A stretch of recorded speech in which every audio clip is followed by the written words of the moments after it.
cá estou eu mais uma vez para vos falar sobre a vida e a obra de um grande autor da literatura mundial.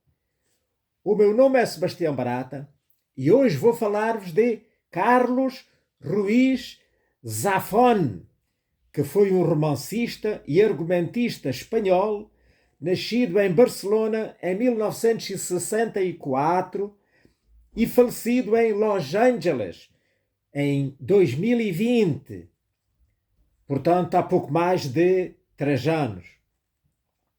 A sua obra mais famosa é A Sombra do Vento, considerado um dos melhores romances de língua espanhola dos últimos 25 anos, com mais de 15 milhões de cópias vendidas e vencedora de inúmeros prémios. Carlos Ruiz Zafón nasceu em Barcelona a 25 de setembro de 1964. O seu pai era de origem catalã. Estudou no colégio de São Ignácio de Sarriá, uma escola de jesuítas. Matriculou-se mais tarde em Ciências da Informação e, no primeiro ano, foi-lhe oferecida a possibilidade de trabalhar no mundo da publicidade. Tornou-se diretor criativo na filial de Barcelona da importante agência McCann World Group, onde trabalhou até 1992, quando decidiu abandonar a publicidade para se dedicar à literatura e se tornar escritor a tempo inteiro. Carlos Ruiz não sabia explicar de onde lhe veio essa vocação e por que tomou esta decisão tão novo. Tinha, portanto, na altura 27 anos. Mas afirmou que, embora não houvesse tradição literária na sua família, o mundo da leitura e dos livros era muito importante para o seu pai. As primeiras obras de Zafón enquadravam-se no género juvenil, com grandes doses de fantasia. O seu primeiro romance, O Príncipe de Nebelina, de 1993, cuja história era ambientada numa cidade do litoral sul da Inglaterra durante a Segunda Guerra Mundial, vendeu mais de 150 mil exemplares em Espanha. Ganhou o prémio EBD e foi traduzido em vários idiomas. Ruiz Zafón, fascinado pelo cinema desde criança, usou os 3 milhões de pesetas do prémio para realizar o seu sonho e partir para os Estados Unidos. Mais tarde afirmou: quando era criança, tinha uma fixação pelo cinema clássico americano e pelo mundo do jazz. Costumava dizer aos meus amigos: quando crescer, vou viver para Los Angeles. Instalou-se, de facto, em Los Angeles, na Califórnia, em 1994 e passou a escrever guiões, combinando a sua carreira de argumentista com a literária. Nessa época, o Ruiz Zafón aprimorou a sua técnica de escrita. Afirmou ele: o meu método de trabalho está dividido em camadas. Escrevo como se fizesse um filme, em 3 fases. A primeira é a pré-produção, onde crio um mapa do que vou fazer. Mas quando começo a fazer, percebo que vou mudar tudo. Depois vem a rodagem, recolher os elementos com os quais o filme será feito, mas tudo é mais complexo e há mais níveis do que eu esperava. Então, enquanto escrevo, vejo camadas e camadas de profundidade e começo a mudar as coisas.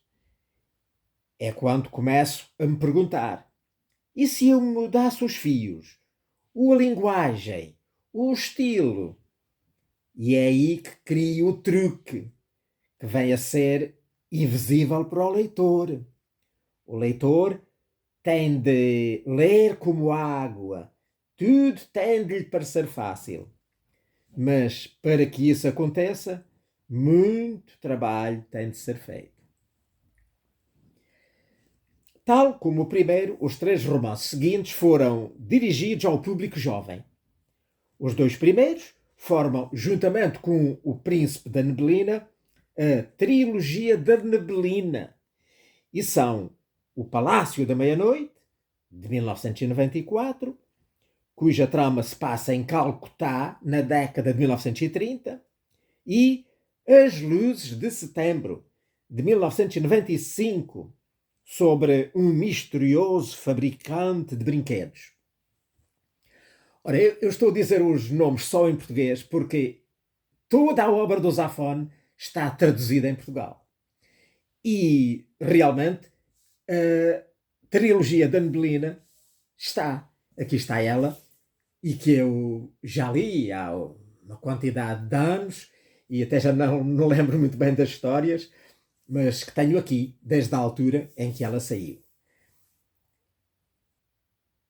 O outro livro é o Marina, que é de 1999 e é ambientado numa Barcelona nebulosa e estilizada, fazendo uma espécie de transição das obras anteriores para as seguintes. O Zafón tinha predileção especial por este romance, que ele considerava a mais pessoal de todas as suas obras.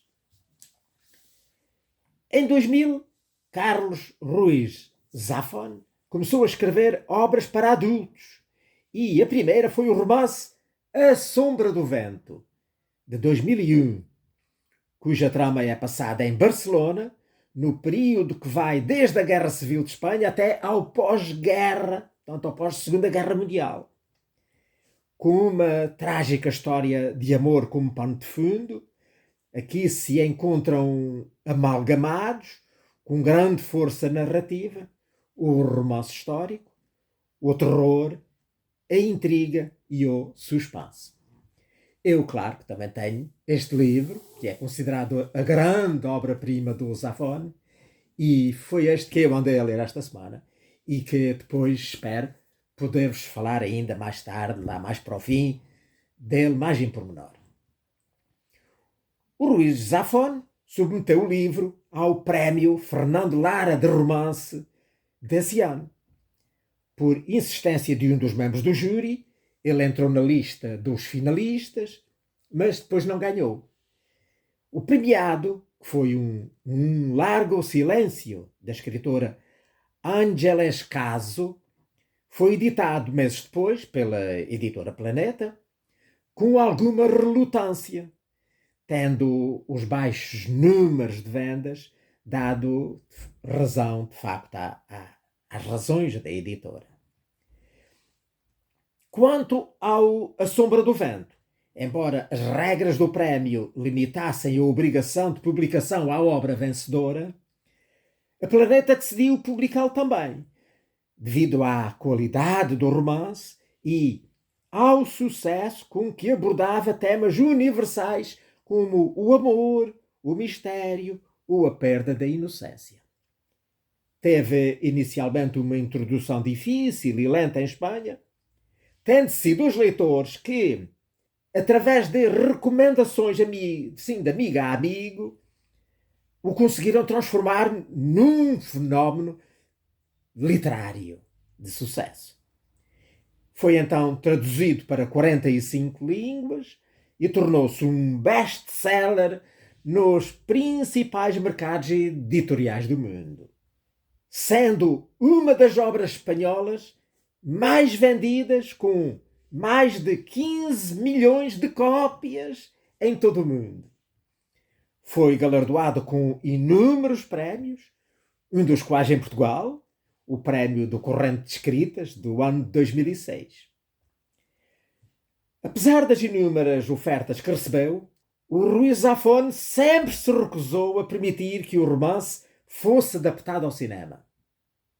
O escritor, que disse não precisar dos hipotéticos benefícios que isso podia trazer, considerou quase uma traição fazer um filme dele e acreditava, disse ele, impossível fazer um filme melhor do que aquele que vai ver quando começar a ler o romance.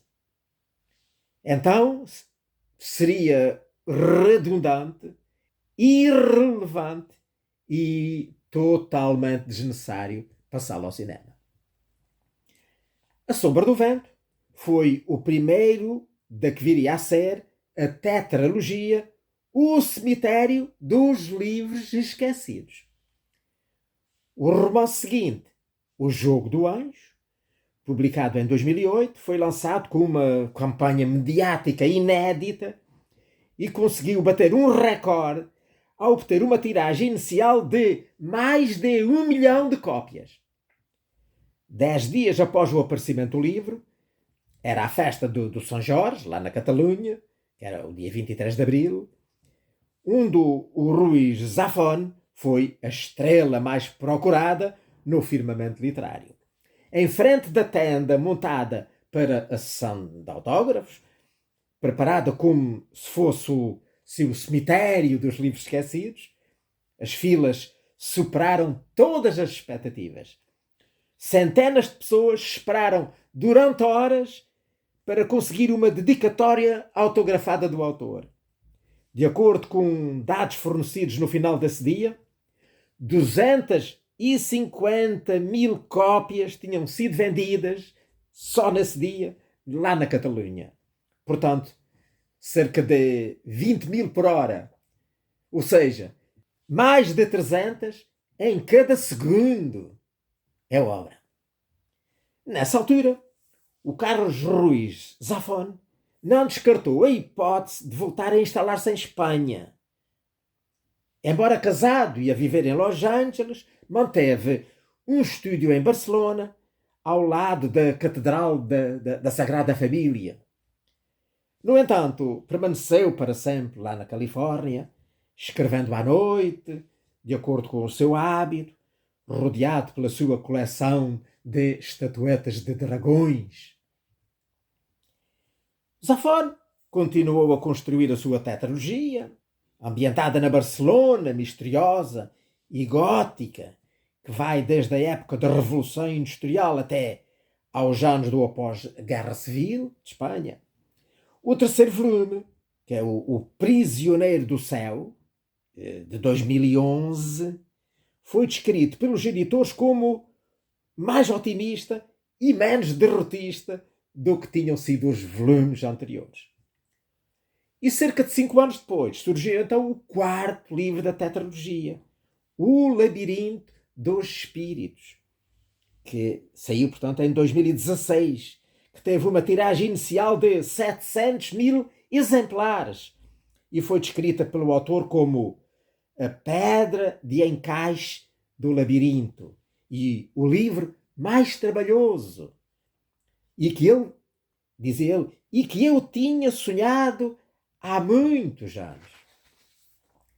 Entretanto, tinha sido publicada na imprensa uma historieta, Rosa de Fogo, no ano 2012, que situava a origem do lendário cemitério de livros esquecidos no século XV, no auge da Inquisição Espanhola. História esta que, portanto, completa este universo criado pelo Ruiz Zafón. Em 2020 foi publicado A Cidade de Vapor, que era uma compilação de todos os contos do autor. Trazia os contos Blanca y el Adiós, Sin Nombre, Una Señorita de Barcelona, Rosa de Fuego, El Príncipe de Parnaso, Leyenda de Navidad, Alicia al Alba, Hombres de Gris, La Mujer de Vapor, Gaudí en Manhattan e Apocalipsis em 2 minutos. 2 desses contos já tinham sido publicados isoladamente, anteriormente, mas depois foram aqui novamente recolhidos nesta coletânea, que é uma espécie de epílogo da tetralogia O Cemitério dos Livros Esquecidos. E nas palavras do próprio autor, uma homenagem a todos os leitores da sua obra. Com pouco mais de 50 anos, o Carlos Ruiz Zafón parecia destinado a uma maturidade criativa e pródiga. Mas a sorte não lhe o permitiu. Morreu em 19 de junho de 2020, em Los Angeles, na Califórnia, aos 55 anos, vítima do cancro do cólon, de que sofria desde o ano de 2018. O Ruiz Zafón ganhou, como vimos, o prémio EDB, depois ganhou também o prémio Fernando Lara de romance, o do melhor livro estrangeiro em França, o Barry Howard e o Nielsen, enfim, entre muitos outros prémios. Ora bem, conforme eu vos prometi, vou então agora, que ainda tenho tempo, certo? Penso eu, falar-vos um bocado mais então sobre A Sombra do Vento, este maravilhoso livro que eu tenho aqui e que, como já vos disse, andei a ler nestes últimos dias.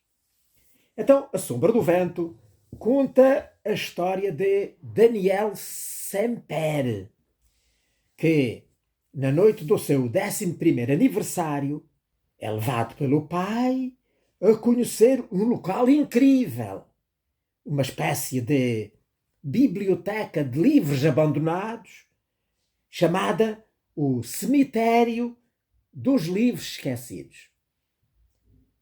Todos aqueles que ali entram são convidados a escolher um livro e a levá-lo para que ele se torne o livro da sua vida. E então o título de um romance que lá estava, A Sombra do Vento, chamou-lhe a atenção de modo especial e foi esse o livro que ele escolheu.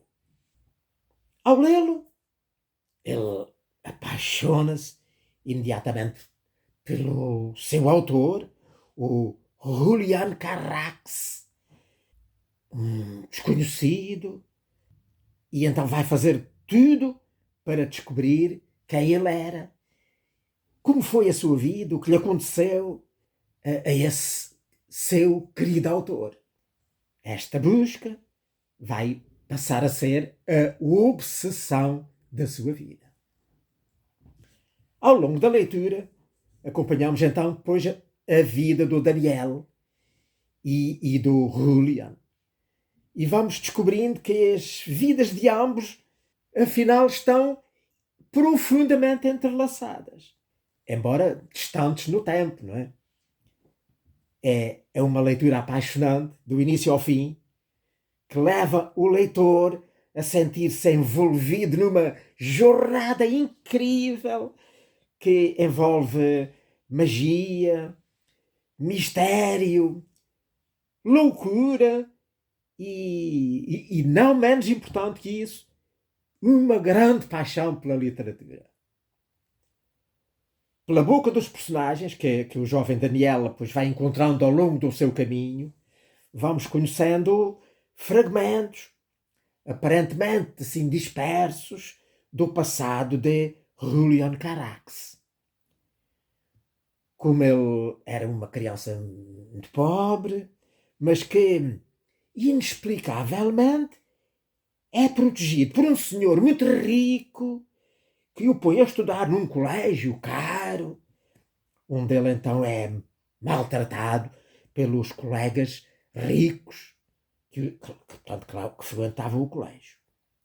Como ele depois se apaixona pela filha do seu protetor, como o pai dela reage brutalmente, e então o Carax é obrigado a fugir para Paris, onde aí se torna escritor. Mas os seus livros depois não se vendem. Não se vendem, mas no entanto são editados em Barcelona, financiados por um benfeitor benemérito que paga integralmente a edição e até previamente, antes deles serem editados, lá portanto, em Espanha. Na sua busca, cada vez mais confusa, o Daniel é confrontado por um homem de aspecto assustador que procura encontrar todas as obras lá do Julian Carax para as queimar, não hesitando mesmo matar se for preciso para o conseguir. Mas mais assustador ainda é que esse homem diz chamar-se Lain Kuber, que é o nome do diabo, na sombra do vento, lá no livro do Carax. Muito estranho. Então, pouco a pouco, o Daniel vai descobrindo que a trama do romance, portanto, lá da sombra do vento, do Julian Carax, se confunde cada vez mais com a sua própria vida. A própria vida do Daniel. Depois tudo se vai esclarecer no final. Como?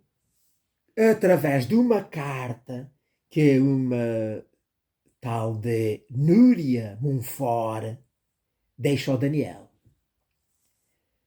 E que, pronto, ela morre de maneira trágica, como aliás uma grande maioria das personagens do romance. Essa Núria era secretária da editora dos livros do Carax lá em Barcelona. Ela, e só ela, portanto, reunia, não é, todas as peças do puzzle que até aí o Daniel tinha apreendido assim, desgarradas e sem entender bem em que ligação havia entre elas. E então foi ao ler essa carta que ele fica então a perceber toda a história e toda a vida do Julian Carax e como ela estava de facto tão interligada e mais do que ele imaginava, e nós leitores podíamos sequer sonhar quando trouxe o livro lá do cemitério dos livros esquecidos. Portanto, esta que é uma carta assim, que é grande, que ocupa diversos capítulos aqui no livro, que é uma carta muito bela, muito dolorosa, mesmo amarga, mas também mas mesmo muito sentimental. Ficamos a conhecer a trajetória do Julian desde o começo da sua vida até ao final, e que é uma história, portanto, incrível e que emociona qualquer leitor, mesmo aquele assim mais racional, aquele menos dado a emoções. Felizmente, apesar das inúmeras tragédias que ocorrem durante a narrativa e do muito sangue derramado ao longo da história, alegrem-se porque no final temos um bom desfecho e um final que nos vai deixar, que deixa os leitores felizes. Todos estes acontecimentos atravessam, portanto, a vida do Daniel, né? desde os 11 anos, né? Ou seja, desde o início da Guerra Civil de Espanha, no ano de 1936, passam depois pela Segunda Guerra Mundial e vêm a terminar depois, muito depois, né? Quando ele já era um adulto, assim, um adulto maduro, já não era nada novo.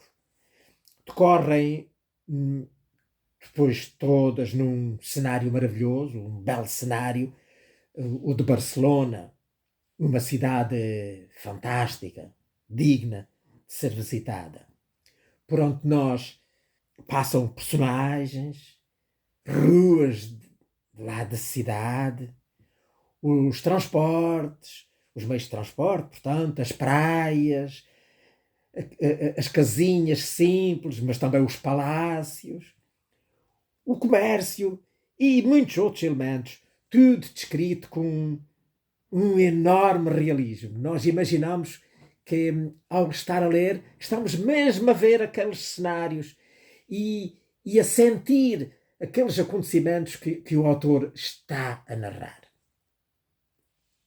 Foi talvez por isso que, como eu já vos disse, que o Carlos Ruiz Zafón se recusou sempre a que a obra fosse adaptada ao cinema.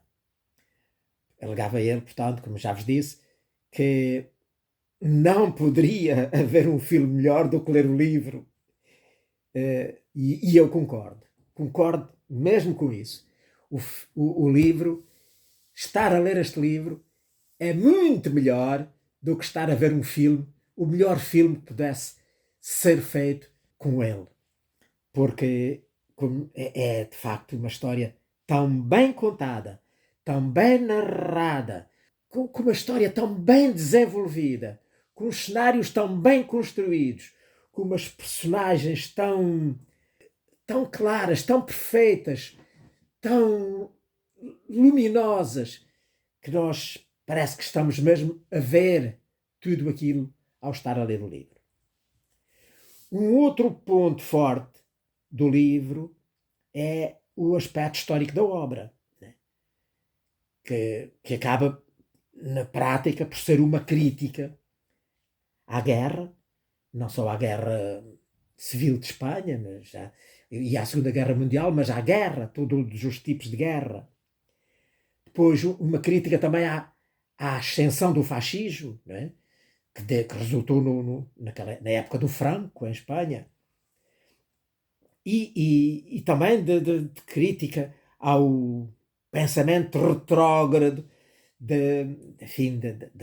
dos conservadores da época, e que também estão aqui muito bem retratados no livro. O Zafón apresenta os horrores de uma época de violência, de medo, de terror e de insegurança que se viveu em Espanha, e de modo especial na sua Barcelona. Há uma personagem que vocês depois vão ver que encarna realmente todo esse ambiente e que atravessa toda essa época. Aquilo que hoje chamaríamos um vira-casacas, que está sempre por cima e que, de facto, condiciona toda a história. Portanto, a guerra interfere e condiciona a vida das pessoas que rodeiam o Daniel, que nos trazem relatos e memórias de uma época pavorosa que a Espanha atravessou. A leitura da Sombra do Vento é uma experiência incrível que eu aconselho a todos os amantes da literatura. E podem crer que, começada a leitura, não vão ser capazes de deixar o livro sem conseguir chegar ao fim, sem ver o final, sem ver como tudo aquilo acaba. E pronto, olhem, por aqui me fico. Espero que tenham gostado desta conversa de hoje sobre o grande Carlos Ruiz Zafón, um escritor dos nossos dias, falecido, como eu já disse, há pouco mais de 3 anos. Muito jovem, o que foi uma grande pena. A sua obra acabou por ser relativamente curta, são uns 7 ou 8 ou 9 livros, e foi muita pena ele não ter tido sorte e saúde e vida para continuar a desenvolver aquele seu enorme talento que a vida lhe levou. Espero ter também eu vida e a saúde para poder voltar cá na próxima semana a falar-vos de um outro grande autor da literatura mundial. Ora, passem muito bem.